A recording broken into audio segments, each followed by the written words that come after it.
Tu'izzu man tasha wa tuzillu man tasha. O Allah, you honor whom you will and you humble who you will. Janab Speaker, we bow our heads before 10, in 2012, in 2023, in 2024. Iran تک محدود نہیں ہوتا. It would have consequences for all neighboring countries in the region, including Pakistan. تو ہم اس کو سختی سے اس booming کو, اس حملہ کو کا مذمت کرتے ہیں. Yesterday, Janab Speaker, yesterday, the United States conducted a more expansive attack on Iran's nuclear sites, and the Israeli government is forcing the United States public into a war that the people of the United States do not support, once again based on a lie. The same lie that was peddled before the American public before the Iraq war in 2003, today it is claimed that Iran is the one with weapons of mass destruction. We strongly and vociferously condemn the US strikes, and I call on the government to mobilize their foreign minister, who should try and create a group of like-minded foreign ministers who not only oppose this conflict, but who are at risk, severe risk to themselves, their people, if heaven forbid any of these strikes on nuclear facilities were to result in a nuclear leak. We must emphasize that an attack on nuclear facilities cannot be tolerated under any circumstances. Janab Speaker, there's a poem written in World War II or after World War II, which I'd like to first repeat to you and then rephrase in light of what we are currently experiencing. First, they came for the socialists, and I did not speak out because I was not a socialist. Then they came for the trade unionists, and I did not speak out because I was not a trade unionist. And then they came for the Jews, and I did not speak out because I was not a Jew. And then they came for me, and there was no one left to speak out. یہ ایک پوم ہے, اور جس شخص نے اس پوم کو لکھا وہ پہلے اس رژیم کا, نازی رژیم کا ایک حمایتی تھا, پھر کرٹک بنا, اور آخر کار اس کو بھی کنسنٹریشن کیمپ میں ڈالا گیا. اس اکتوبر سے لے کے, since October last year, we've seen a genocidal, apartheid imposing, expansionist regime conduct an ever-expanding war, which has the potential to drag us all towards World War III.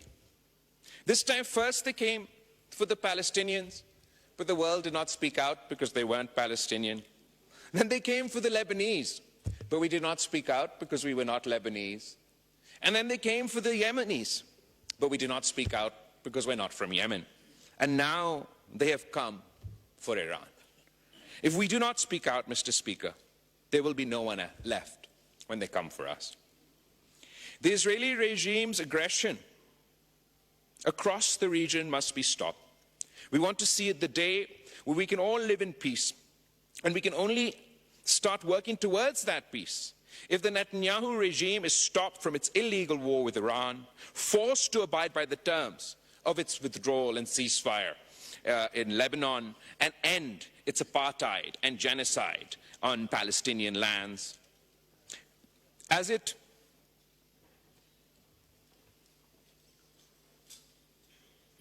continues to bomb Iran, the world must not forget that this Israeli regime, this Netanyahu regime, is currently carrying out the forced starvation of Palestinians in the Gaza Strip. جناب speaker, ہمارے خطے میں بھی ایک نیتنیاہو کا سستی copy ہے, اور میں فخر سے کہہ سکتا ہوں کہ ہم نے اس سستی کاپی کو جنگ کے میدان میں ہروا دیا. سفارتکاری کے میدان میں ہروا دیا اور بیانیہ کے میدان میں ہروا دیا.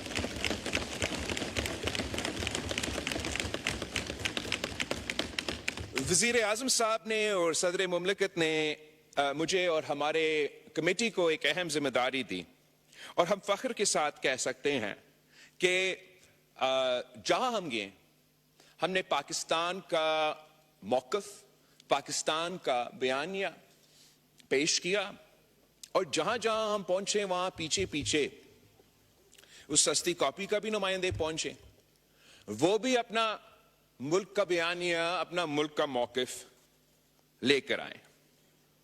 ہمارا بیانیہ تو امن کا پیغام تھا، بٹ پیس ٹو اسٹرینتھ.